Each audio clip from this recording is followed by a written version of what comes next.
Você está procurando um canal para aprimorar a sua aula e o seu estudo sobre as lições da escola dominical?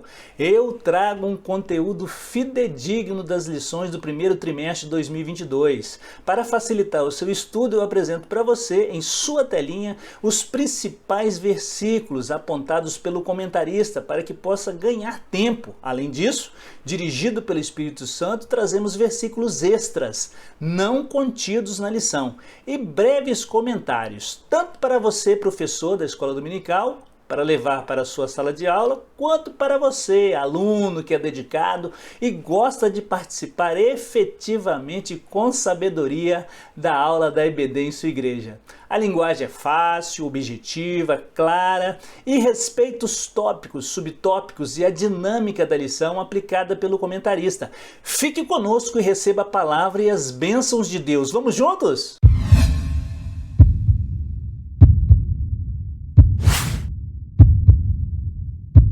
Olá, paz do Senhor, me chamo Pastor Júnior Pimentel e este é o seu canal EBD Viva. Sempre às segundas-feiras, às 19h30, nosso material sobe na plataforma de YouTube e fica disponível para os irmãos. Inclusive, nossas aulas anteriores estão organizadas em playlists. Você pode assistir, assista aí, irmãos. Aviva, ó Senhor, a tua obra no meio dos anos faze-a conhecida. Abacuque capítulo 3, versículo 2b. Nós já vamos para o tema da lição de adultos desse trimestre, que é a supremacia das Escrituras, a inspirável, infalível, inerrante palavra de Deus. E hoje estudaremos mais uma importante lição, a lição de número 8, datada de 20 de fevereiro de 2022, intitulada A Lei e os Evangelhos revelam Jesus.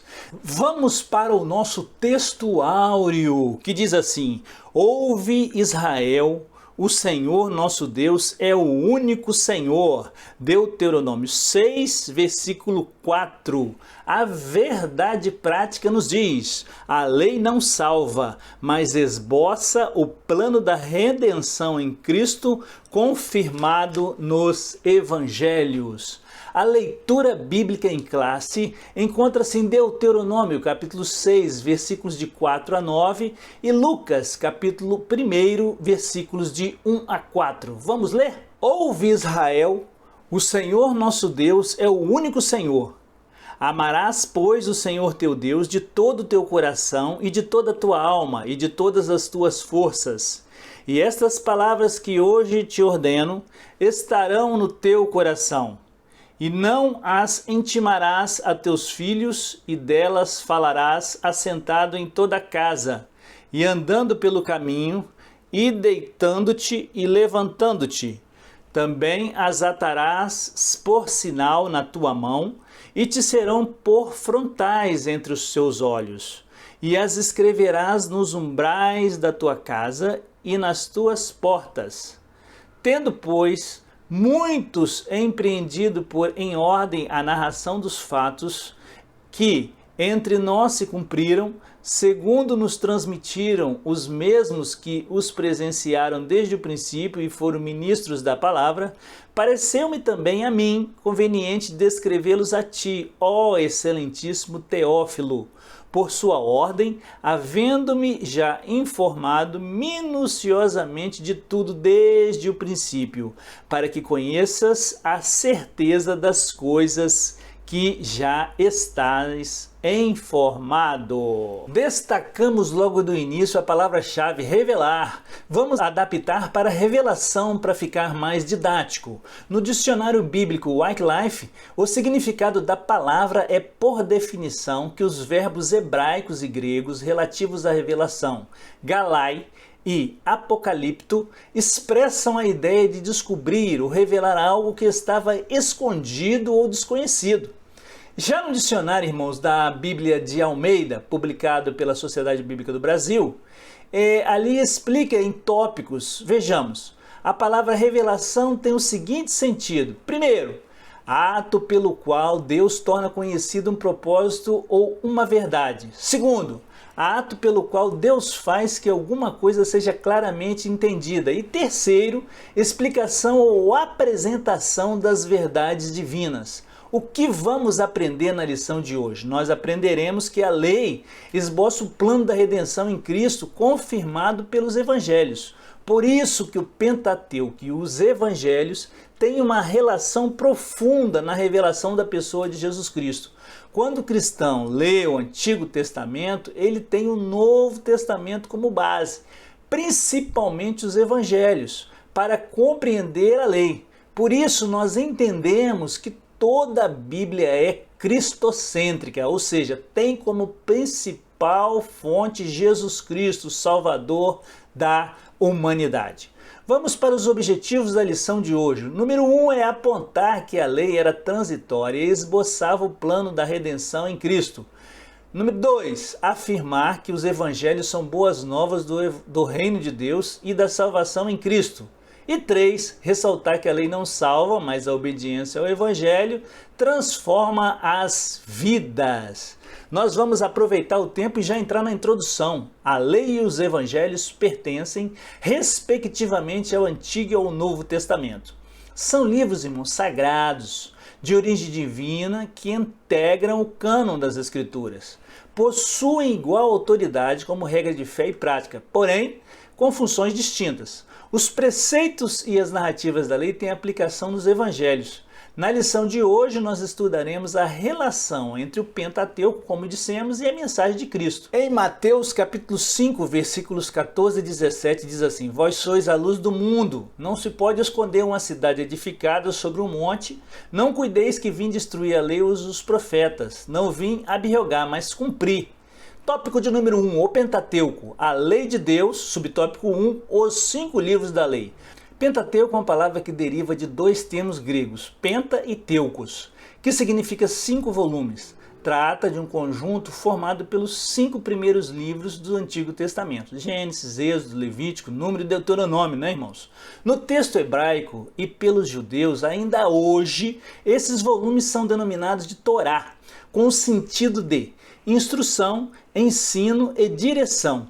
A totalidade do Pentateuco é identificada nas páginas da Bíblia Sagrada. Vamos aprender como estudamos lá na lição de número 4. Veja no link acima se você quiser visitar a lição 4 na nossa playlist, tá? O comentarista sugere os textos do Antigo e do Novo Testamento, à luz da própria palavra que nós aprendemos. Vejamos, irmãos, a lei. Êxodo 24, 12. Então disse o Senhor a Moisés: Sobe a mim ao monte e fica lá, e dar-te-ei as tábuas de pedra e a lei e os mandamentos que tem escrito para os ensinar. Agora, na nova aliança, Mateus 5,17. Não cuideis que vim destruir a lei ou os profetas, não vim abrogar, mas cumprir. Na antiga aliança, a lei de Moisés, Josué 8, 31, 32, Moisés, servo do Senhor, ordenara aos filhos de Israel, conforme que está escrito no livro da lei de Moisés, a saber, um altar de pedras inteiras, sobre o qual não se moverá instrumento de ferro, e ofereceram sobre ele holocaustos ao Senhor, e sacrificaram ofertas pacíficas. Também escreveu ali, em pedras, uma cópia da lei de Moisés, que lhe havia escrito diante dos filhos de Israel. Já na nova aliança, em Atos capítulo 13, 39, e de tudo que pela lei de Moisés não pudesse ser justificados, por ele é justificado todo aquele que crê. No Velho Testamento, Neemias 8:8, e leram no livro na lei de Deus, e declarando e explicando o sentido, fazia que lendo não se entendesse. No Novo Testamento, os Romanos 7:22, porque segundo o homem interior, tenho prazer na lei de Deus. É a lei do Senhor. Neemias, vamos lá, 10:29. Firmemente aderiram seus irmãos, os mais nobres dentre eles, não convieram no anátema, no juramento, que andariam na lei de Deus, que foi dada pelo ministério de Moisés, servo de Deus, e que guardaram e cumpriram todos os mandamentos do Senhor e os seus juízos e os seus estatutos. Evangelho segundo escreveu Lucas 2, 22 e 23. E cumprindo os dias da purificação dela, segundo a lei de Moisés, o levaram a Jerusalém para o apresentarem ao Senhor. Segundo o que está escrito na lei do Senhor, todo macho primogênito será consagrado ao Senhor. Já no subtópico de número 2, nós vamos aprender sobre a grandeza da lei. Estuda aqui a lei sobre 3 aspectos. Aspecto A, morais, que possuem validade permanente para todos os povos. Aspecto B, cerimoniais, que tratam da liturgia religiosa dos judeus. E aspecto C, civis, que dizem respeito à responsabilidade do israelita como cidadão. Nossa declaração de fé, irmãos, ensina que a lei de Moisés é o mais importante código das leis da antiguidade por sua santidade, por seu caráter espiritual e por sua autoridade divina. A lei é santa e o mandamento santo, justo e bom. A lei é espiritual. Romanos 7, 12 e 14. Contudo, enfatiza o documento doutrinário que a grandeza da lei vai além de tudo isso, pois nela Deus esboça o plano da redenção humana em Cristo, porque o fim da lei é Cristo para a justiça de todo aquele que crê. Romanos 10, 4. Poderíamos citar, irmãos, dezenas de citações bíblicas, mas destacamos como o Pentateuco apresenta Jesus Cristo. Em Gênesis, Jesus é o cordeiro no altar de Abraão. Em Êxodo, é o cordeiro da Páscoa. Em Levítico, ele é o sumo sacerdote. Em Números, ele é a nuvem durante o dia e a coluna de fogo durante a noite. Em Deuteronômio, ele é a cidade do nosso refúgio. Oh, aleluia! O subtópico de número 3, a lei e a fé cristã. A Escritura afirma que a função da lei era transitória. Vejamos, Hebreus capítulo 10, versículo 1. Porque tendo a lei a sombra dos bens futuros, e não a imagem exata das coisas, nunca pelos mesmos sacrifícios que continuamente se oferecem a cada ano, pôde aperfeiçoar os que a ele se chegam. Ela foi dada para revelar o pecado e demonstrar a necessidade da graça. O que diz Paulo escrevendo aos Gálatas, capítulo 3, versículo 19. Na sua tela aí, ó. Logo, para que é a lei? Foi ordenada por causa das transgressões até que viesse a posteridade a quem a promessa tinha sido feita. E foi posta pelos anjos na mão de um medianeiro. Vamos ler Gálatas 3:24. A maneira que a lei nos serviu de aio para nos conduzir a Cristo, para que pela fé fôssemos justificados, a lei encerrou a humanidade debaixo do pecado. Vejamos Gálatas capítulo 2, versículo 16. Sabendo que o homem não é justificado pelas obras da lei, mas pela fé em Jesus Cristo. Temos também crido em Jesus Cristo para sermos justificados pela fé em Cristo e não pelas obras da lei. Porquanto, pelas obras da lei, nenhuma carne será justificada. Nesse aspecto, irmãos, a obra de Cristo nos resgatou da maldição da lei. Acompanhe Gálatas capítulo 3, versículo 13.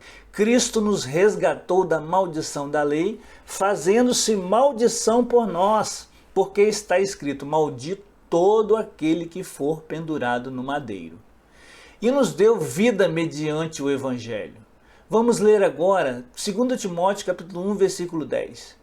O que é manifesto agora pela aparição de nosso Salvador Jesus Cristo, o qual aboliu a morte e trouxe à luz a vida e a incorrupção pelo Evangelho. Cristo, o único sem pecado, cumpriu a lei e inaugurou a dispensação da graça. Como nós vamos ler em Efésios capítulo 3, versículo 2. Se é que tendes ouvido a dispensação da graça de Deus, que para convosco me foi dada. Em Hebreus capítulo 4, versículo 15. Agora, livres da lei, vivemos debaixo da graça divina. Romanos 6, 14. Porque o pecado não terá domínio sobre vós, pois não estáis debaixo da lei, mas debaixo da graça. E todo aquele que permanece em Cristo não vive pecando. 1 João 3, 6. Veja, irmãos, já a sinopse do tópico 1. A lei esboça o plano da redenção em Cristo pelos méritos da cruz de Cristo. Nós somos resgatados da maldição da lei. Vamos entrar já no tópico de número 2. Os evangelhos, a mensagem de Cristo. Olha o que nos diz o subtópico 1. O conceito do evangelho. O termo evangelho tem origem no grego evangelion, com o significado de boas novas. Refere-se à mensagem do reino de Deus e da salvação por meio de Cristo. Atos 15:7, 20 e 24. Os seus autores são chamados de evangelistas, que significa que são portadores de boas novas. Os três primeiros, Mateus, Marcos e Lucas, são chamados de sinóticos, porque são semelhantes entre si. Os evangelhos sinóticos registram especialmente o ministério de Jesus na Galileia. Os sinóticos apresentam o ministério de Jesus sobre a mesma ênfase, mas em ângulos diferentes. No Evangelho segundo escreveu Mateus, profético, aparecem 60 citações do Antigo Testamento. Mateus escreveu para os judeus. Ele apresenta Jesus como o Messias prometido. Jesus é o leão, o rei dos judeus, e linka com Abraão e com Davi. Já no Evangelho segundo escreveu Marcos, que não era apóstolo, era auxiliar de Paulo, quer dizer, e Barnabé na primeira viagem missionária de Paulo, ele escreveu para os romanos. Marcos é prático, apresenta Jesus como servo. O servo não tem genealogia, servo trabalha muito e há muita ação no Evangelho de Marcos. Já o evangelista Lucas é histórico, escreveu para Teófilo, cujo nome significa amigo de Deus.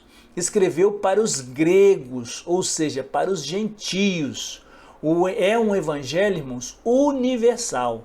Ele apresenta fazendo uma ligação entre Adão, e chama, Jesus apresenta Jesus como um homem perfeito, que se importa com todos, crianças, mulheres.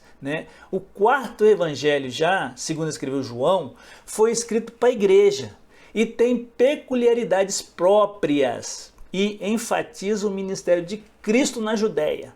Foca nas últimas semanas do Mestre aqui na Terra. Ressalta-se que, embora retratada de modo distinto, a mensagem dos evangelhos é única, conforme Gálatas 1:8. Subtópico 2, a mensagem do reino de Deus. Em Mateus, o Senhor, após o batismo nas águas, conforme registra Mateus 3,16, e sendo batizado, saiu logo da água, e eis que se abriram os céus, e viu o Espírito de Deus descendo como uma pomba e vindo sobre ele. O batismo de João era batismo para arrependimento, mas Cristo foi batizado, dentre outros fatores, para nos dar o exemplo, porque ele não tinha pecado. E na sua vitória na tentação, que nós vamos ler juntos aqui em Mateus 4:11. Então o diabo o deixou, e eis que chegaram os anjos e o serviram. Assim Cristo venceu o diabo pela palavra. O mestre passou a pregar a chegada do reino dos céus, Mateus 4:17. Nos outros sinóticos, irmãos, a pregação do reino também aparece como tema central da mensagem de Cristo. Marcos capítulo 1:15, Lucas 4:43, E João enfatiza que o reino divino não é deste mundo. Vamos ler juntos? João capítulo 18, versículos 36. Respondeu Jesus: o meu reino não é desse mundo. Se o meu reino fosse desse mundo, pelejariam os meus servos para que eu não fosse entregue aos judeus. Mas agora o meu reino não é daqui. Os evangelhos, então, indicam que as profecias messiânicas se cumpriram em Cristo.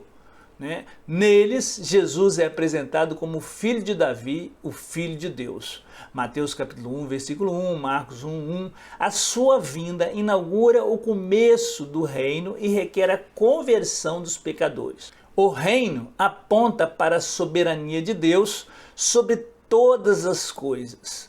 Leiamos aí Lucas capítulo 17, versículo 21. Nem dirão, ei-lo aqui ou ei-lo ali, porque eis que o reino de Deus está entre vós. Lucas capítulo 1, versículo 33, diz assim: e reinará eternamente na casa de Jacó, e o seu reino não terá fim.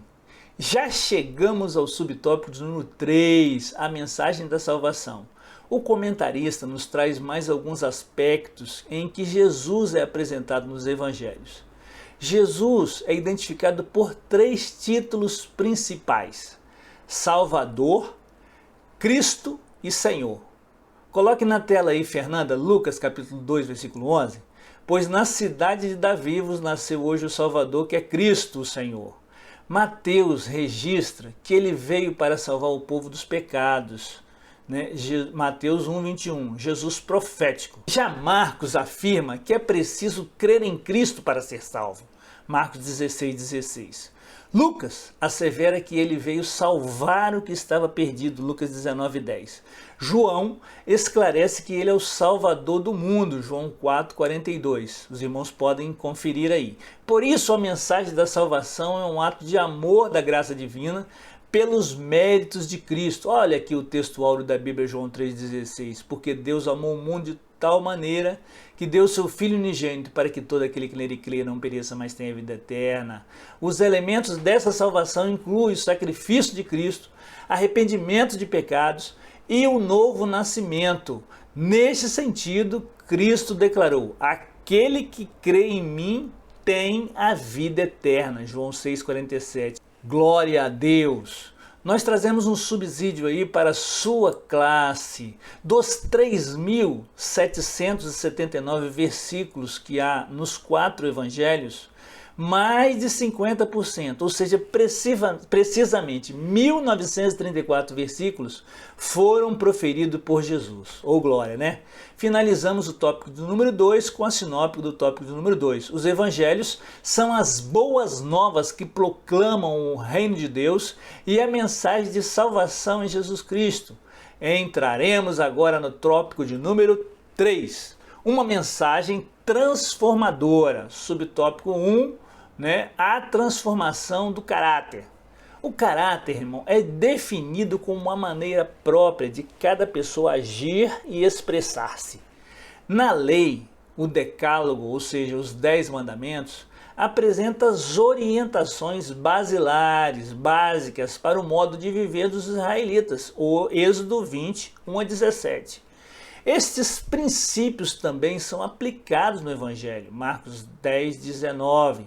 Tu sabes os mandamentos: não adulterarás, não matarás, não furtarás, não dirás falso testemunho, não defraudareis alguém, honra teu pai e tua mãe, exceto a guarda do sábado. Vamos em Mateus capítulo 12, versículo de 2 a 4. Contudo, a mera observância dos códigos não pode salvar ninguém. Lucas capítulo 18, 18 a 24, diz a passagem do jovem que tinha muitas terras. Jesus falou para ele: vai, vende tudo o que tem. E o jovem ficou triste e foi embora. Somente a graça divina é capaz de transformar o caráter do homem, irmãos, por meio da ação do Espírito Santo e da observância do Evangelho. Um homem pode compartilhar a natureza e do caráter de Deus. Mateus 5,48. Sede vós perfeitos, como é perfeito o vosso Pai que está nos céus. Como nós seremos perfeitos? Como alcançaremos a estatura de varões perfeitos? A resposta é meditando na lei do Senhor de dia e de noite. Desse modo, a mensagem do Evangelho de Cristo produz substancial mudança no caráter do cristão. Lucas capítulo 19, 8 e 9 diz assim: e levantando-se Zaqueu, disse ao Senhor: Senhor, eis que eu dou aos pobres metade dos meus bens, e se em alguma coisa eu tenho defraudado alguém, eu restituo o quadriplicado. E Jesus lhe disse: hoje veio a salvação a esta casa, pois também este é o filho de Abraão. Que maravilha! Subtópico 2. A restauração da família na lei. A dissolução do casamento era permitida por qualquer motivo. Vamos ler Deuteronômio 24, de 1 a 4? Quando um homem tomar uma mulher e se casar com ela, então será que, se não achar graça em seus olhos, por nela encontrar coisa indecente, far-lhe-á uma carta de repúdio e lhe dará na sua mão, e a despedirá na sua casa. Se ela, pois, saindo da sua casa, for e se casar com outro homem, e este também desprezar e lhe fizer uma carta de repúdio, e lhe a der na sua mão e a despedir na sua casa, ou se esse último homem que a tomou para si por mulher vier a morrer, então seu primeiro marido que despediu não poderá tornar a tomá-la, para que seja sua mulher, pois o que foi, depois que foi contaminada, pois é abominação perante o Senhor. Assim não farás pecar a terra que o Senhor teu Deus te dará por herança. Essa concessão, meus irmãos, banalizava a união conjugal e provocava rupturas na família.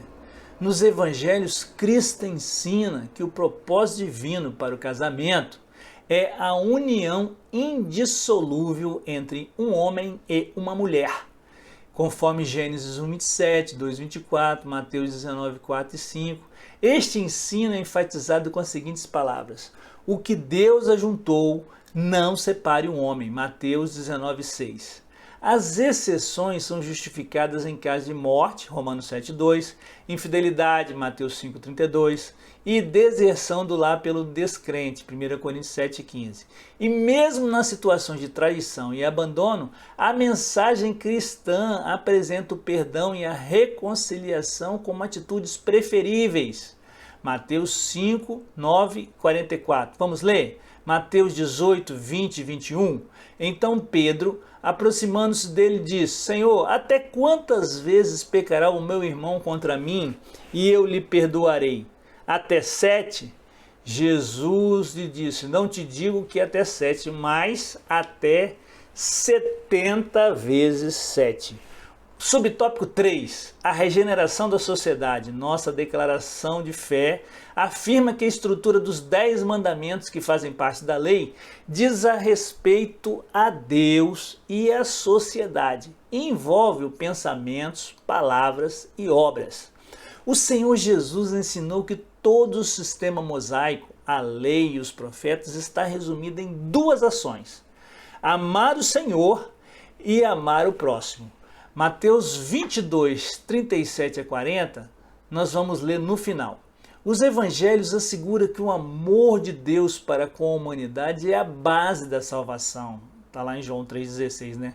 Porque Deus amou o mundo de tal maneira, vamos repetir, né? O texto áureo da Bíblia, para que todo aquele que nele crê não pereça, mas tenha a vida eterna, né? Em vista disso, irmãos, os cristãos receberam a missão de proclamar essa mensagem às nações. Mateus 28, 19, Marcos 16, 15. Assim sendo, a igreja fiel, guiada pelo Espírito, ao pregar e viver o Evangelho, torna-se sal da terra e luz do mundo. Meditemos lá em Mateus capítulo 5, versículos 13 e 14. Vós sois o sal da terra, e se o sal for insípido, com que há de salgar? Para nada mais presta senão se lançar fora e ser pisado pelos homens. Vós sois a luz do mundo, e não se pode esconder uma cidade edificada sobre um monte. Chegamos na sinopse 3, a observância dos preceitos da lei não salva, mas por meio da ação do Espírito Santo, a obediência ao Evangelho muda as vidas. Conclusão da nossa lição de hoje: a função da lei era transitória. Ela revela o pecado, mas também aponta o plano da salvação em Cristo. Gálatas 3, 24 e 25. Vamos ler? Mas depois que veio a fé, já não estamos debaixo do aio. O Senhor Jesus nos libertou da condenação da lei. Nos evangelhos, as boas novas dessa salvação estão reveladas. Em suma, as obras da lei não justificam, mas pela graça nós somos salvos por meio do arrependimento e da fé em Jesus Cristo.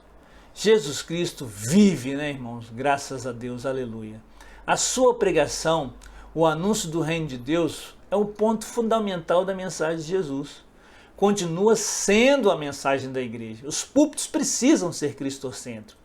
Jesus Cristo é o Senhor e Salvador da humanidade. Não há outro caminho. O seu reino, irmãos, não terá fim. Se estenderá eternamente, né? Vamos, para fechar, ler 2 Coríntios 3, de 3 a 6. Porque já é manifesto que vós sois a carta de Cristo ministrada por nós, escritas não com tinta, mas com o Espírito do Deus vivo, não em tábuas de pedra, mas nas tábuas da carne do coração. E é por Cristo que temos tal confiança em Deus. Não que sejamos capazes por nós de pensar alguma coisa como de Deus mesmo, como de nós mesmos, desculpa. Mas a nossa capacidade vem de Deus, o qual nos fez também capazes de ser ministros de um novo testamento. Não da letra, mas do Espírito, porque a letra mata e o Espírito vivifica. Oremos. Senhor nosso Deus e nosso Pai, chegamos ao final desta lição, Senhor, um pouco mais sucinta. Nós estamos, Senhor, apresentando a Ti, meu Deus, essa forma, Senhor, nova de trabalharmos. Ó Pai querido, aprova, Senhor. Nós pedimos por cada professor, por cada professora, pelos irmãos, pelas irmãs que têm participado conosco da nossa lição. Ó Pai querido, sê com cada um, Deus. Abençoa, Senhor, os professores das escolas dominicais de todo o nosso Brasil. Abençoa, Senhor, também os alunos, os superintendentes, secretários de sala, as classes, Senhor, dos casais, novos convertidos, das senhoras, dos obreiros, dos irmãos, das irmãs, dos jovens, dos adolescentes, das crianças. Abençoa cada pastor, cada líder, Senhor, em nosso Brasil e fora dele, Pai. Ó Senhor, desperta a tua igreja, aviva a tua obra e abençoa que cada irmã, cada irmão possa ser a cada dia, Senhor, renovado pelo poder do teu Espírito, em nome de Jesus. Amém. Agradecemos a todos e que o Senhor possa abençoar a vida de cada um. Fique com Deus.